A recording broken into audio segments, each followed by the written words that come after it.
दोस्तों एक बार फिर से हम आपके लिए AIIMS NORCET 9 application form fill up 2025 apply online process की अपडेट लेके आ चुके हैं। किस तरह से आप nursing officer recruitment common eligibility test NORCET 9 के 3500 खाली पदों के लिए अपने फॉर्म अप्लाई कर सकते हो। स्टेप बाय स्टेप कंप्लीट जानकारी आपको इस वीडियो में दी जाएगी। लास्ट डेट की अपडेट है, केवल 5 दिन शेष रह गए हैं। आप जल्द से जल्द अपना फॉर्म अप्लाई कर ले, कहीं मौका हाथ से छूट न जाए। ऑनलाइन आवेदन करते समय आपको कोई भी ऐसी गलती या फिर मिस्टेक नहीं करनी होगी जिसको करने से आपके फॉर्म रिजेक्ट हो सकते हैं। आवेदन करते समय अगर आपको कोई भी टेक्निकल प्रॉब्लम आ रही है तो उसका हल आपको इस वीडियो में दिया जाएगा। ऑनलाइन अप्लाई करते समय आपको कुछ महत्वपूर्ण बातों को ध्यान में रखते हुए अपना फॉर्म फाइनली सबमिट कर देना होगा। अप्लाई करते समय आप अपनी क्वालिफिकेशन की डिटेल किस प्रकार से फिल करोगे, कैसे आप अपनी सिटी प्रेफरेंस दोगे, कैसे आप अपना फोटो, डॉक्यूमेंट और सिग्नेचर कितने केबी में अपलोड करोगे, फीस पेमेंट करते हुए रजिस्ट्रेशन से लेकर प्रिंट तक आपको किस प्रकार से अपना फॉर्म अप्लाई कर लेना होगा। पूरी जानकारी के लिए आपको ये वीडियो शुरू से लेके एंड तक बिना स्किप किए हुए देखनी होगी। इस वीडियो को कंप्लीटली देखने पर ही आपके सभी सवाल और डाउट क्लियर होंगे। तो चलिए दोस्तों, बिना कोई वक्त गंवाए शुरू करते हैं एम्स नोरसेट 9 फॉर्म फिलअप की पूरी जानकारी। फॉर्म भरने से पहले आपको सबसे पहले हमारी वेबसाइट IND सरकारी नौकरी के इस ऑफिशियल पेज पर विजिट करना होगा, जिसका लिंक आपको नीचे description plus first comment box में मिल जाएगा। और हमारे इस पेज पर विजिट करके आप यहां से एम्स नोरसेट 9 का फॉर्म अप्लाई कर सकते हो। All India institute of medical science अखिल भारतीय चिकित्सा संस्थान एम्स के अंतर्गत ये नोटिफिकेशन रिलीज कर दिया गया था, जिसके लिए यहाँ पर आप देख सकते हो nursing officer recruitment common eligibility test conduct होने जा रहा है। नोरसेट 9 के लिए यहाँ पर टोटल 3500 वैकेंसीज निकली हुई है। लास्ट डेट की अपडेट है, आवेदन करने का अंतिम मौका है, केवल 5 दिन शेष रह गए हैं। आप जल्द से जल्द अपना फॉर्म अप्लाई कर ले। लास्ट डेट ऑनलाइन आवेदन करने की 11 अगस्त 2025 है। अंतिम समय का वेट न करें, आखिरी समय में कोई भी टेक्निकल प्रॉब्लम हो सकती है, तो आप अभी से अपना फॉर्म अप्लाई कर ले। 9300 से 34800 सैलरी है। BSc honours nursing, BSc nursing, BSc post certificate या BSc पोस्ट बेसिक नर्सिंग से आप अप्लाई कर सकते हो, या फिर GNM से आप अप्लाई कर सकते हो। डिप्लोमा GNM इसमें आपसे मांगा गया है। 18 से 30 वर्ष आयु सीमा है। फीस जनरल OBC के लिए 3000 है, SC/ST के लिए 2400 है। PH को फीस जमा नहीं करनी होगी। Online debit card, credit card, net banking से आप फीस पेमेंट कर सकते हो। सिलेक्शन होगा NORCET pre, NORCET main, document verification और मेडिकल एग्जामिनेशन के आधार पे। ऑनलाइन आप ऑल इंडिया से अप्लाई कर सकते हो। emsexams.ac.in पोर्टल से इसकी ऑफिशियल वेबसाइट है। इंपोर्टेंट लिंक सेक्शन के अंतर्गत नोटिफिकेशन PDF लिंक पर क्लिक करते हुए आप इसकी PDF यहां से डाउनलोड कर सकते हो। यहां पर आने के बाद आपको एडवर्टाइजमेंट की टैब पर क्लिक करना होगा। इस टैब पर आप जैसे ही क्लिक करोगे तो आपके सामने PDF ओपन हो जाएगी। स्क्रॉल डाउन करते हैं आप सबसे पहले यहाँ पर एलिजिबिलिटी क्राइटेरिया चेकआउट कर ले। Age limit, qualification, application fees की जानकारी, कुछ जनरल कंडीशंस आपको यहाँ पर दी गई है। यहाँ पर आप स्क्रॉल डाउन करते हुए एज रिलैक्सेशन भी चेकआउट कर सकते हो। यहाँ पर स्क्रॉल डाउन करते हुए आपको कंप्लीट इन्फॉर्मेशन इसमें दे दी गई है, जैसे कि अप्लाई करते समय आप अपना फोटोग्राफ, सिग्नेचर और डॉक्यूमेंट कैसे और कितने केबी में अपलोड करोगे, क्या आपके एग्जामिनेशन सेंटर की यहाँ पर लिस्ट है, पूरी डिटेल आप चेकआउट कर सकते हो। वैकेंसीज की भी इन्फॉर्मेशन आपको यहाँ पर दे दी गई है। तो अप्लाई करने से पहले आपको ये ऑफिशियल नोटिफिकेशन की PDF पूरा पढ़ना अनिवार्य है। इसको पूरा पढ़ने से आपके सभी सवाल और डाउट क्लियर होंगे। PDF रीड आउट करने के बाद में आपको अप्लाई ऑनलाइन लिंक पर क्लिक करना होगा, तो आपके सामने ऑनलाइन आवेदन करने का ये ऑफिशियल पोर्टल ओपन हो जाएगा। तो यहाँ पर आने के बाद अगर आपने पहले से रजिस्ट्रेशन कर रखा है तो आपको लॉगिन टू अप्लाई के इस ऑप्शन पर क्लिक करना है। उसके बाद आपके सामने लॉगिन का इंटरफेस ओपन हो जाएगा।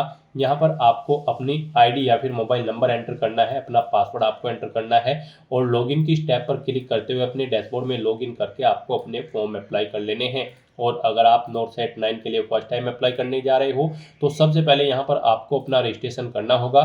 उसके लिए आपको यहाँ पर क्रिएट न्यू अकाउंट के इस ऑप्शन पर क्लिक करना है। आपके सामने रजिस्ट्रेशन का फॉर्म ओपन हो जाएगा। यहाँ पर आपको अपनी बेसिक डिटेल्स प्रोवाइड करते हुए अपना रजिस्ट्रेशन कंप्लीट कर लेना है। यहाँ पर आपको अपना फुल नेम एंटर करना है, उसे एक बार फिर से री एंटर करके कंफर्म कर लेना है। अपना मोबाइल नंबर आपको एंटर करना है, उसे भी आपको एक बार फिर से एंटर करके कंफर्म कर लेना है। ऐसे ही यहाँ पर आपको अपनी ईमेल ID एंटर करके उसे भी एक बार फिर से एंटर करके कंफर्म कर लेनी है। फिर यहाँ पर आपको अपना पासवर्ड एंटर करना है। पासवर्ड के लिए आपको गाइडलाइन दी गई है। पासवर्ड यहाँ पर आपका 8 से 10 कैरेक्टर के बीच में होना चाहिए और ये अल्फा न्यूमेरिक फॉर्मेट में होना चाहिए। मीन्स आपके पासवर्ड में कम से कम एक अपर केस कैरेक्टर, एक लोअर केस कैरेक्टर, एक इंटीजर नंबर और एक स्पेशल कैरेक्टर जैसे कि @ या फिर डॉलर होना चाहिए। इस तरह से यहाँ पर आपको अपना पासवर्ड एंटर करना है। वही पासवर्ड आपको कंफर्म पासवर्ड फील्ड में एंटर करना है। उसके बाद गाइस यहाँ पर आपको अपना आधार नंबर एंटर करना है और फिर आपको यहाँ पर वेरीफाई आधार के ऑप्शन पर क्लिक करके अपना आधार नंबर यहाँ पर आपको वेरीफाई करना होगा। आपके रजिस्टर्ड मोबाइल नंबर पर एक OTP आएगा जिससे आपका आधार लिंक है। वो OTP आपको यहाँ पर एंटर करके अपना आधार वेरीफाई कर लेना है। और गाइस यहाँ पर अगर आप अपना आधार वेरीफाई नहीं करना चाहते हैं तो फिर यहाँ पर आपको I want to proceed without Aadhaar based authentication के चेकबॉक्स को ओके करना है और फिर आपको यहाँ पर क्रिएट अकाउंट के इस ऑप्शन पर क्लिक कर देना है। इस तरह से यहाँ पर आपका एम्स नोरसेट 9 के लिए रजिस्ट्रेशन सक्सेसफुली कंप्लीट हो जाएगा। फिर आपको इस इंटरफेस पर डायरेक्ट कर दिया जाएगा। अब यहाँ पर गाइज आपको दोबारा से लॉगिन टू अप्लाई के इस ऑप्शन पर क्लिक करना है। उसके बाद आपके सामने लॉगिन का इंटरफेस ओपन हो जाएगा। अब यहाँ पर आकर आपको अपनी आईडी या फिर मोबाइल नंबर एंटर करना है, अपना पासवर्ड आपको एंटर करना है जो पासवर्ड आपने क्रिएट किया था और फिर आपको यहाँ पर लॉगिन की स्टेप पर क्लिक करते हुए अपने डैशबोर्ड में लॉगिन कर लेना है। लॉगिन करने के बाद आपके सामने कुछ इस तरह से इंटरफेस शो होगा। गाइस यहाँ पर आने के बाद अगर आप अपनी प्रोफाइल में चेंज करना चाहते हैं तो आप प्रोफाइल के इस ऑप्शन पर क्लिक करें और प्रोफाइल में यहाँ पर आप अपनी प्रोफाइल सेट कर लें। सिक्योरिटी में आप अपना पासवर्ड चेंज करना चाहते हैं तो पासवर्ड आप चेंज कर सकते हैं। और अगर आपने रजिस्ट्रेशन करते हुए अपना आधार वेरीफाई नहीं किया था तो यहाँ से भी आप अपना आधार वेरीफाई कर सकते हैं। यहाँ पर आप अपना आधार नंबर एंटर करें, इस चेकबॉक्स को ओके करें, वेरीफाई आधार के ऑप्शन पर क्लिक करें। आपके रजिस्टर्ड मोबाइल नंबर पर जिससे आपका आधार लिंक है एक OTP आएगा, वो OTP आप यहाँ पर एंटर करते हुए अपना आधार वेरीफाई कर ले। इस तरह से यहाँ पर आपकी प्रोफाइल सेट हो जाएगी। उसके बाद गाइस यहाँ पर आपको ऑल एप्लीकेशन के इस ऑप्शन पर क्लिक करना है और फिर यहाँ पर अब आपको अपना फॉर्म अप्लाई करने के लिए ऐड न्यू एप्लीकेशन के इस ऑप्शन पर क्लिक करना है। उसके बाद आपके सामने यहाँ पर आपका एप्लीकेशन फॉर्म स्टार्ट हो जाएगा। यहाँ पर आपका एम्स नोरसेट 9 का फॉर्म स्टार्ट हो चुका है। अब यहाँ पर आपको सबसे पहले अपनी बेसिक डिटेल्स प्रोवाइड करनी है। गाइस यहाँ पर आपको 6 स्टेप्स को कंप्लीट करना है। आपको सबसे पहले अपनी बेसिक डिटेल देनी है, फिर क्वालिफिकेशन की, उसके बाद एक्सपीरियंस है तो उसकी डिटेल देनी है, एग्जाम सिटी आपको सिलेक्ट करनी है, अपने डॉक्यूमेंट्स आपको अपलोड करने हैं और फीस पेमेंट करते हुए आपको अपना फॉर्म सबमिट कर देना है। इन स्टेप्स को कंप्लीट करते हुए यहाँ पर आपको अपना फॉर्म कंप्लीट करना है। तो यहाँ पर सबसे पहले आपको अपनी बेसिक डिटेल देनी है। यहाँ पर नोरसेट 9 में सबसे पहले आपको अपने फादर का नाम एंटर करना है। उसके बाद यहाँ पर आपको अपनी मदर का नाम एंटर करना है। फिर यहाँ पर आपको अपना जेंडर सेलेक्ट करना है, आप मेल हो, फीमेल हो या फिर थर्ड जेंडर, आप अपने अकॉर्डिंग ऑप्शन सेलेक्ट करें।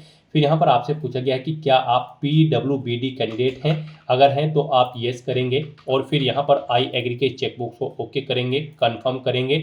और फिर यहाँ पर आपसे पूछा गया है कि क्या आपको एग्जाम के दौरान एक्स्ट्रा टाइम पीरियड या फिर स्क्राइबर की जरूरत पड़ेगी, अगर पड़ेगी तो इनमें से आप ऑप्शन सेलेक्ट करें, नहीं तो आप नाइदर स्क्राइब नोर कॉम्पेटेंसी टाइम रिक्वायर्ड के ऑप्शन को सिलेक्ट करें। और फिर यहाँ पर आपको अपनी PWBD की परसेंटेज सेलेक्ट करनी है और फिर यहाँ पर आपको अपनी PWBD कैटेगरी सेलेक्ट कर लेनी है और उसके बाद यहाँ पर आपको अपनी PWBD सब कैटेगरी सेलेक्ट करनी है। फिर यहाँ पर आपको अपनी PWBD की सब कैटेगरी की आइडेंटिफिकेशन सेलेक्ट कर लेनी है और फिर यहाँ पर आपको इस चेकबॉक्स को ओके करना है। और गाइस अगर यहाँ पर आप PWBD कैंडिडेट नहीं हो तो सिंपली यहाँ पर आपको नो ऑप्शन सेलेक्ट करना है, आगे की डिटेल फिर आपको नहीं देनी होगी।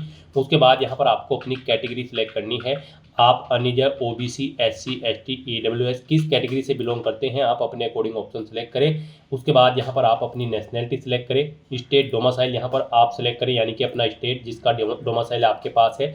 आईडी प्रूफ अपना कोई यहाँ पर आप सेलेक्ट करें, voter ID, PAN card, driving licence, Aadhaar, passport, आप अपने अकॉर्डिंग ऑप्शन सेलेक्ट करें और फिर यहाँ पर आप उसका नंबर एंटर करें। फिर आपसे पूछा गया कि क्या आप एक सर्विस मैन हो या फिर कमीशन ऑफिसर हो, अगर हो तो आप यस करेंगे और फिर उसकी डिटेल देंगे जैसे कि सर्विस प्रोवाइडर नेम यानी कि नेम ऑफ आर्म फोर्स का नाम यहाँ पर आपको देना होगा, कब से आपने सर्विस स्टार्ट की थी वो डेट सेलेक्ट करें, कब एंड की है वो डेट सेलेक्ट करें। इनके अकॉर्डिंग आपकी सर्विस के डेज कैलकुलेट करके यहाँ पर आपको शो कर दिए जाएंगे। और अगर आप एक सर्विसमैन या फिर कमीशन ऑफिसर नहीं हो तो सिंपली आप नो ऑप्शन सेलेक्ट करेंगे।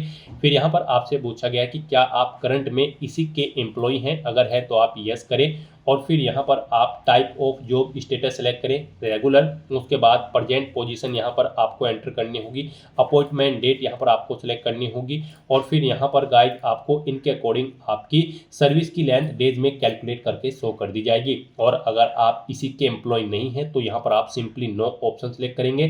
फिर आपसे पूछा गया कि क्या आप रेगुलर गवर्नमेंट सर्वेंट है, अगर हैं तो आप यस करें। फिर आप अपनी इंस्टीट्यूट या ऑर्गेनाइजेशन का नाम दें जिसमें आप कार्यरत हैं, ऑर्गेनाइजेशन का टाइप सेलेक्ट करें, जॉब का स्टेटस सेलेक्ट करें, प्रेजेंट पोजीशन यहाँ पर आप अपनी एंटर करें, अपॉइंटमेंट डेट सेलेक्ट करें और फिर यहाँ पर आपकी इन डेट्स के अकॉर्डिंग सर्विस कैलकुलेट करके आपको डेज में शो कर दी जाएगी। और गाइस यहाँ पर अगर आप गवर्नमेंट एम्प्लॉय नहीं है रेगुलर तो आपको नो ऑप्शन सेलेक्ट करना है। उसके बाद यहाँ पर आपसे पूछा गया है कि क्या आप एम्स में कॉन्ट्रेक्चुअल एम्प्लॉय हैं, अगर हैं तो आप यस करेंगे और उसकी डिटेल देंगे जैसे कि टाइप ऑफ इंस्टीट्यूट यानी कि इंस्टीट्यूट का नाम आपको सिलेक्ट करना है जिसमें आप कार्यरत हैं कॉन्ट्रेक्चुअल बेस पर। और फिर यहाँ पर आपको कॉन्ट्रेक्चुअल डेट ऑफ अपॉइंटमेंट, कब आपकी अपॉइंटमेंट हुई थी वो डेट आपको सिलेक्ट करनी है, कब तक आपने वर्क किया है कॉन्ट्रैक्ट बेस पर यहाँ पर वो डेट आपको सिलेक्ट कर लेनी है। इनके अकॉर्डिंग आपकी सर्विस के डेज कैलकुलेट करके यहाँ पर आपको शो कर दिए जाएंगे।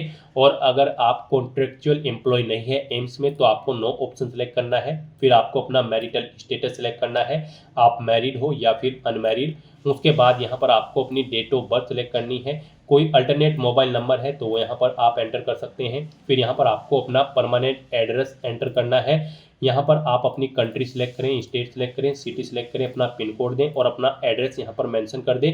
फिर यहाँ पर गाइड आपको अपना पोस्टल एड्रेस एंटर करना है और अगर आपका पोस्टल एड्रेस आपके परमानेंट एड्रेस के अकॉर्डिंग सेम है तो आप इस चेकबॉक्स को ओके कर देंगे, ऑटोमेटिकली आपका पोस्टल एड्रेस आपके परमानेंट एड्रेस के अकॉर्डिंग फिल हो जाएगा।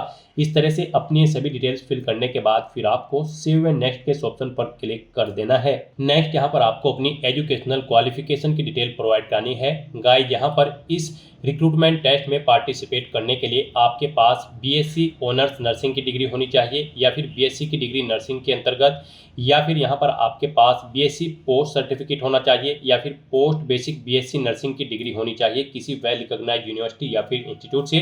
प्लस यहाँ पर आपका रजिस्ट्रेशन होना चाहिए as a nurse and midwifes किसी स्टेट या फिर इंडियन नर्सिंग काउंसिल में, या फिर आपके पास यहाँ पर जीएनएम का डिप्लोमा होना चाहिए किसी इंडियन नर्सिंग काउंसिल से या फिर स्टेट नर्सिंग काउंसिल से। साथ ही साथ आपका रजिस्ट्रेशन होना चाहिए एक नर्स एंड मिडवाइफ के तौर पर किसी स्टेट या फिर इंडियन नर्सिंग काउंसिल में, और साथ ही साथ आपको 2 साल का एक्सपीरियंस भी होना चाहिए कम से कम 50 बेडेड हॉस्पिटल में अगर आपके पास जीएनएम का डिप्लोमा है। तो यहाँ पर अब आपको अपनी क्वालिफिकेशन की डिटेल प्रोवाइड करनी है। यहाँ पर आपको सबसे पहले ऑप्शन सेलेक्ट करना है, आपके पास बीएससी ऑनर्स नर्सिंग है या फिर बीएससी नर्सिंग की डिग्री या फिर बीएससी पोस्ट सर्टिफिकेट है या फिर आपके पास डिप्लोमा है जीएनएम का। आप अपने अकॉर्डिंग यहाँ पर ऑप्शन सेलेक्ट करें और उसकी डिटेल प्रोवाइड कराएं। मान लीजिए अगर आपके पास बीएससी नर्सिंग की डिग्री है तो फिर यहाँ पर आपको इंस्टीट्यूट का नाम देना है जिससे आपने अपनी बीएससी नर्सिंग कंप्लीट की है। फिर आपको यूनिवर्सिटी का नाम देना है, पासिंग डेट यहाँ पर आपको सिलेक्ट करनी है और उसके बाद गाइड यहाँ पर आपको अपने रजिस्ट्रेशन की डिटेल देनी होगी। यहाँ पर आपको बताना है कि क्या यहाँ पर आप रजिस्टर्ड है नर्स एंड मिडवाइफ्स के तौर पर, तो यहाँ पर आप ऑप्शन सेलेक्ट करें नर्स एंड मिडवाइफ। उसके बाद आपको अपना रजिस्ट्रेशन नंबर यहाँ पर देना है। फिर यहाँ पर आपको अपना ये रजिस्ट्रेशन नंबर नर्स का देना होगा, फिर मिडवाइफ का रजिस्ट्रेशन नंबर यहाँ पर आपको देना है। उसके बाद यहाँ पर आपको अपना नर्सिंग काउंसिल का नाम सेलेक्ट करना है जिस स्टेट से आपने अपनी नर्सिंग काउंसिल में रजिस्ट्रेशन कराया है। फिर यहाँ पर आपको रजिस्ट्रेशन की डेट सेलेक्ट कर लेनी है और उसके बाद इस तरह से अपनी सभी डिटेल्स प्रोवाइड करने के बाद फिर आपको गाइड यहाँ पर सेव एंड नेक्स्ट के ऑप्शन पर क्लिक कर देना है। नेक्स्ट आपको अपने एक्सपीरियंस की डिटेल प्रोवाइड करनी है। यहाँ पर आपसे पूछा गया कि क्या आपको एक्सपीरियंस है, अगर है तो आप यस करेंगे और फिर अपने एक्सपीरियंस की डिटेल देंगे। जैसे कि सबसे पहले आपको ऑर्गेनाइजेशन का नाम सेलेक्ट करना है जिसमें आपको ऑर्गेनाइजेशन है, यहाँ पर ये सिलेक्टेड ऑर्गेनाइजेशन है, इनमें आपको एक्सपीरियंस होना चाहिए या फिर आपको अदर के ऑप्शन पर क्लिक करना है और फिर यहाँ पर आपको हॉस्पिटल या इंस्टीट्यूट का नाम देना है और फिर अगर आपको इन्हीं में से किसी में एक्सपीरियंस है तो वो आप ऑप्शन सेलेक्ट करें। पोस्ट यहाँ पर आप एंटर करें जिस पोस्ट पर आप कार्यरत थे। यहाँ पर एम्प्लॉयमेंट टाइप आप अपना सेलेक्ट करें, आप रेगुलर बेस पे थे, कॉन्ट्रैक्ट बेस पे या फिर टेम्परेरी, आप अपने अकॉर्डिंग ऑप्शन सेलेक्ट करें। नंबर ऑफ बेड कितने थे हॉस्पिटल में वो यहाँ पर आप एंटर करें। कब से आपने स्टार्ट की थी जो वो डेट आप सेलेक्ट करें। यहाँ पर आप क्या करंट में वर्किंग कर रहे हैं, अगर कर रहे हैं तो फिर यहाँ पर आप एलिजिबल नहीं होंगे इस भर्ती में पार्टिसिपेट करने के लिए, तो यहाँ पर आपको नो ऑप्शन सेलेक्ट करना है। फिर यहाँ पर आपने कब जॉब छोड़ी है वो डेट आपको सिलेक्ट करनी है। इन डेट डेट के अकॉर्डिंग यहाँ पर आपकी सर्विस की लेंथ कैलकुलेट करके आपको डेज में शो कर दी जाएगी। इस तरह से यहाँ पर आप अपने एक्सपीरियंस की डिटेल प्रोवाइड कर सकते हैं। और अगर आपको एक्सपीरियंस नहीं है तो बस सिंपली यहाँ पर आपको नो ऑप्शन सेलेक्ट करना है और फिर आपको यहाँ पर सेव एंड नेक्स्ट के इस ऑप्शन पर क्लिक कर देना है। नेक्स्ट यहाँ पर आपको अपनी एग्जाम सिटी सिलेक्ट करनी है स्टेज फर्स्ट के लिए। तो यहाँ पर आपको 4 चॉइसेस प्रोवाइड कराई गई है। आप अपनी चॉइस के अकॉर्डिंग यहाँ पर 3 एग्जाम सिटी सिलेक्ट करें। यहाँ पर आप जिस एग्जाम सिटी को फर्स्ट नंबर पर प्रेफरेंस देना चाहते हैं उसे यहाँ पर आप फर्स्ट नंबर पर सिलेक्ट करें। जिसे सेकंड या फिर थर्ड पर प्रेफरेंस देना चाहते हैं उसे यहाँ पर आप सेकंड और थर्ड पर 1 बाय 1 करके सिलेक्ट करें। उसके बाद फोर्थ नंबर पर आपको ऑप्शन मिलेगा एनीवेयर इन इंडिया। यहाँ पर आपको anywhere in India option select करना होगा। उसके बाद आपको स्टेज सेकंड के लिए अपनी एग्जाम सिटी सिलेक्ट करनी है। यहाँ पर भी आपको 4 चॉइसेस दी गई है। इनमें भी आपको सिर्फ 3 चॉइस सिलेक्ट करनी है। यहाँ पर आप 3 एग्जाम सिटी अपने अकॉर्डिंग ऑप्शन सेलेक्ट कर लें। यहाँ पर भी आप जिसे फर्स्ट नंबर पर प्रेफरेंस देना चाहते हैं उसे आप फर्स्ट नंबर पर सेलेक्ट करेंगे। जिसे सेकंड नंबर पर आप प्रेफरेंस देना चाहते हैं उसे यहाँ पर आप सेकंड और थर्ड पर आप सिलेक्ट कर सकते हैं। फोर्थ नंबर पर आपको anywhere in India option select करना होगा। इस तरह से अपनी स्टेज फर्स्ट और सेकंड की एग्जाम सिटी सिलेक्ट करने के बाद फिर आपको सेव एंड नेक्स्ट के इस ऑप्शन पर क्लिक कर देना है। नेक्स्ट यहाँ पर आपको अपने डॉक्यूमेंट्स अपलोड करने हैं। सबसे पहले यहाँ पर आपको अपना नो ऑब्जेक्शन सर्टिफिकेट अपलोड करना होगा। यहाँ पर आपका ये सर्टिफिकेट पीडीएफ फॉर्मेट में होना चाहिए। 2 MB से कम आपकी इस फाइल का साइज होना चाहिए। इसके लिए यहाँ पर आपको क्लिक हियर टू अपलोड के इस ऑप्शन पर क्लिक करना है। फाइल को सेलेक्ट कर लेना है और अपना ये डॉक्यूमेंट आपको अपलोड कर देना है। उसके बाद गाइस यहाँ पर आपको अपना कैटेगरी सर्टिफिकेट अपलोड करना है। ये भी आपका पीडीएफ फॉर्मेट में होना चाहिए। 2 MB से कम होना चाहिए। यहाँ पर भी आपको क्लिक हियर टू अपलोड के इस ऑप्शन पर क्लिक करना है। फाइल को सिलेक्ट कर लेना है और अपना कैटेगरी सर्टिफिकेट आपको अपलोड कर देना है अगर आप रिजर्व कैटेगरी के अंतर्गत आते हो। उसके बाद यहाँ पर आपको अपना फोटो अपलोड करना है। फोटो के लिए भी आपको गाइडलाइन दी गई है। यहाँ पर आपका जो फोटो होगा वो JPG, JPEG या फिर WEBP या फिर PNG फॉर्मेट में होना चाहिए और 2 MB से कम आपकी फाइल का साइज यहाँ पर होना चाहिए। यहाँ पर आपका फोटो 6 महीने से ज़्यादा पुराना नहीं होना चाहिए। उसके लिए यहाँ पर आपको इस चेकबॉक्स को ओके करना है। यहाँ पर आप चेकआउट कर सकते हो। आपके फोटो के लिए आपको इंस्ट्रक्शन दिए गए हैं। फोटो की डायमेंशन आपकी यहाँ पर 3.5 सेंटीमीटर इंटू 4.5 सेंटीमीटर विड्थ और हाइट होनी चाहिए। तो यहाँ पर आपको इस ऑप्शन पर क्लिक करना है। क्लिक हियर और drag file to this area to upload और अपना फोटो आपको यहाँ पर अपलोड कर देना है। उसके बाद गाइस यहाँ पर आपको अपने सिग्नेचर अपलोड करने हैं। सिग्नेचर के लिए भी यहाँ पर आपको गाइडलाइन दी गई है। सिग्नेचर भी यहाँ पर आपके JPG, JPEG, WEBP या फिर PNG फॉर्मेट में होनी चाहिए। 2 MB से कम आपके सिग्नेचर होने चाहिए और सिग्नेचर भी यहाँ पर आपके 6 महीने से ज़्यादा पुराने नहीं होने चाहिए। उसके लिए आपको चेकबॉक्स को ओके करना है। यहाँ पर आपको एक बॉक्स ड्रा करना है और उसमें आपको अपने सिग्नेचर करने होंगे। 6x3 यहाँ पर उनकी विड्थ और हाइट होनी चाहिए। यहाँ पर कैपिटल लेटर में आपको अपने सिग्नेचर नहीं करने हैं, स्मॉल लेटर में आपको अपने सिग्नेचर करने होंगे। तो उसके लिए भी गाइस यहाँ पर आपको क्लिक और drag file to this area to upload के इस ऑप्शन पर क्लिक करना है। फाइल को सिलेक्ट कर लेना है और अपने सिग्नेचर को आपको यहाँ पर अपलोड कर देना है। उसके बाद यहाँ पर आपको अपना लेफ्ट थंब इंप्रेशन अपलोड करना है। इसके लिए भी सेम गाइडलाइन है जो यहाँ पर फोटो सिग्नेचर के लिए है। ये भी आपका JPG, JPEG, WEBP या फिर PNG फॉर्मेट में होने चाहिए। यहाँ पर 2 MB से कम उनका साइज होना चाहिए और ये यहाँ पर 6 मंथ से ज़्यादा पुराने नहीं होने चाहिए। उसके लिए आपको चेकबॉक्स को ओके करना है। यहाँ पर आपको एक बॉक्स में 4.3 सेंटीमीटर यानी कि 4 उनकी विड्थ और 3 हाइट होनी चाहिए उस बॉक्स की और उसमें आपको व्हाइट पेपर पर अपने यहाँ पर लेफ्ट थंब इंप्रेशन अफिक्स करना है और उसे फिर यहाँ पर आपको अपलोड करना है। अपलोड करने के लिए आपको यहाँ पर क्लिक और drag file to this area to upload के इस ऑप्शन पर क्लिक करना है। फाइल को सिलेक्ट कर लेना है और अपना लेफ्ट थंब इंप्रेशन भी यहाँ पर आपको अपलोड कर देना है। इस तरह से अपने सभी डॉक्यूमेंट्स अपलोड करने के बाद फिर गाइस आपको यहाँ पर सेव एंड नेक्स्ट के इस ऑप्शन पर क्लिक कर देना है।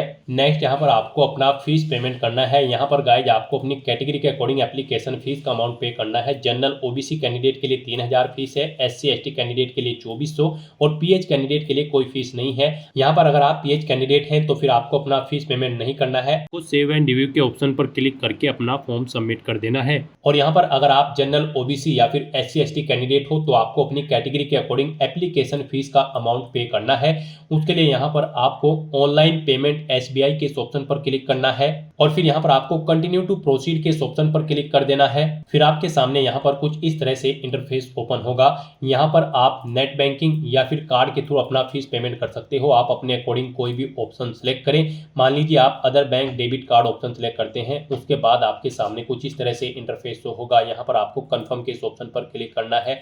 उसके बाद आपके सामने यहाँ पर दोबारा से ये डिटेल्स शो होगी। आपको दोबारा से कंफर्म के ऑप्शन पर क्लिक करना है। नेक्स्ट आपके सामने कुछ इस तरह से इंटरफेस शो होगा। यहाँ पर आप अपनी कार्ड की डिटेल प्रोवाइड करते हुए अपना फीस पेमेंट कर दें।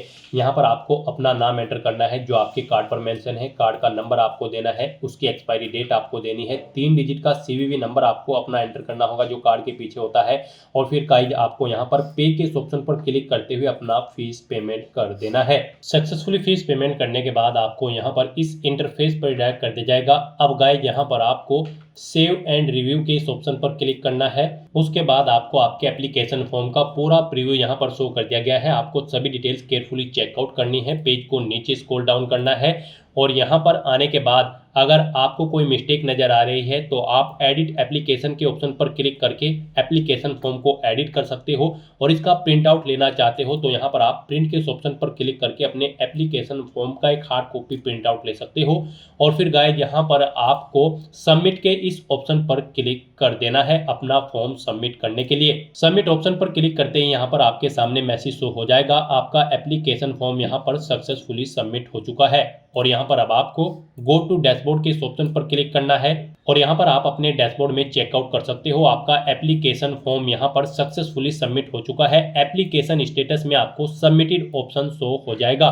तो दोस्तों ऐसे आप अपना एम्स नोरसेट 9 का फॉर्म अप्लाई कर सकते हो बिना कोई मिस्टेक किए हुए। आज की इस वीडियो में बस इतना ही। आई होप ये वीडियो आपको पसंद आई होगी। अगर पसंद आई हो तो इसे लाइक और शेयर करें। चैनल पर नए हो तो इसे सब्सक्राइब कर लें। Thanks for watching.